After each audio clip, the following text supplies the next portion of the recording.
Well, let's open up our Bibles to Luke chapter 11.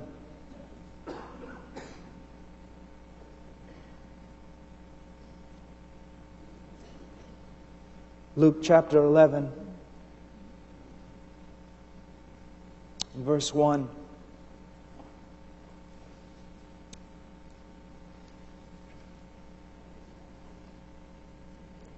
It happened that while Jesus was praying in a certain place, after he had finished, one of his disciples said to him, "Lord, teach us to pray, just as John also taught his disciples." Now, I want us to notice some things that are very, very important here. I believe with all my heart it was a fearful thing to watch Jesus pray. That it was an awesome event, higher than any other thing he did. Because if you notice here, it says it happened that while Jesus was praying in a certain place after he had finished, no one dared touch that ark. When he was bowed on his knees, when he was calling out to his Father, it was like no other thing anyone had ever seen on the face of the earth. And then he goes on and it says, one of his disciples said to him, "Lord, teach us to pray." Now, I find this a most amazing statement, and I find it a statement that is very, very overlooked among those who study this text. If you'll notice something very, very important, a disciple never came to Jesus and said, "Teach us to preach." A disciple never came to Jesus and said, "Teach us to walk on water." A disciple never came to Jesus and said, "Teach us to raise the dead." A disciple never came to Jesus and said, "Teach us to cast out demons." Now, if you were to want to know how to play basketball, you probably wouldn't come to me because I know so little about basketball. You would try to find out what my expertise truly was, and then you would ask me about that. You ask a man about his expertise. You ask a man about the thing which most impresses you about that man. I believe that without a doubt, the greatest demonstration of divine power was seen not when Jesus Christ raised the dead, and not when He walked on water, but when He prayed. And I believe that when the disciples saw Jesus pray, they could not believe their eyes. They could not believe even what their ears were telling them. Jesus was a man of prayer. A man of prayer.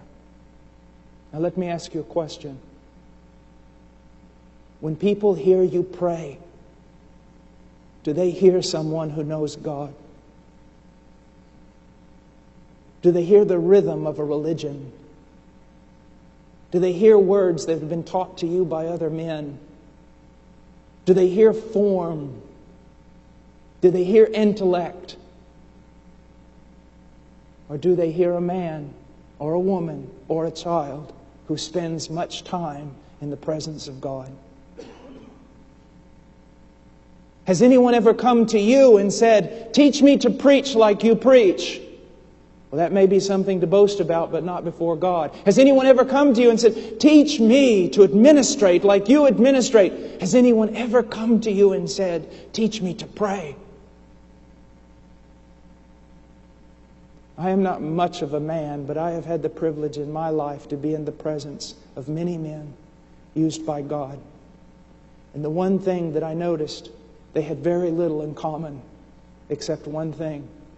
When they bowed their knee, something unusual happened. There's a saying, when someone achieves a certain thing, he may look over and with a twinkle in his eye say, "You can't learn that. You've got to be born with that.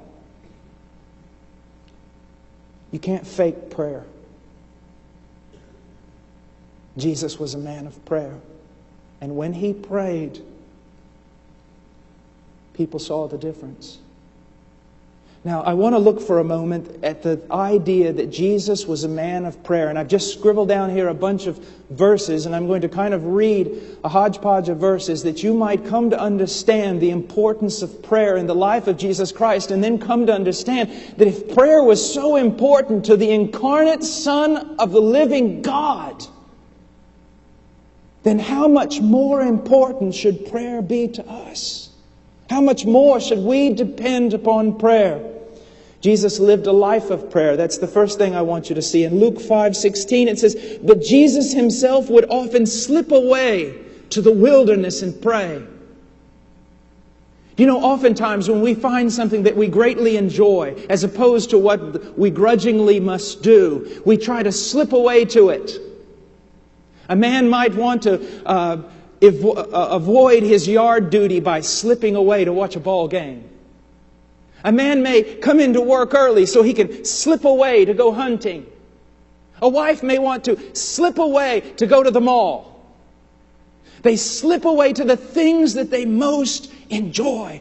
Isn't it a crime that Jesus Christ and the labor of the kingdom seems almost to be work that we want to slip away from?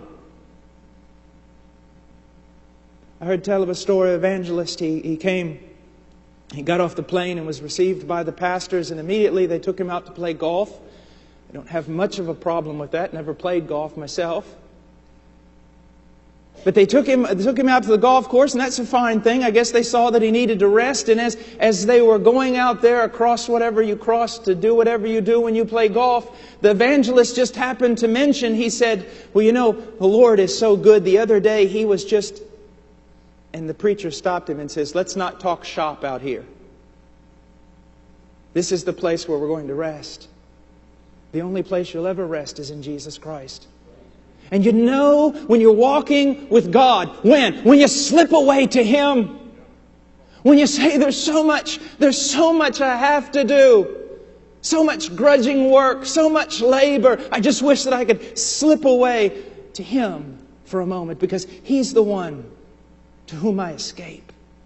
He's the place I rest. When prayer becomes a labor, we're not like the Christ. We're not like Jesus.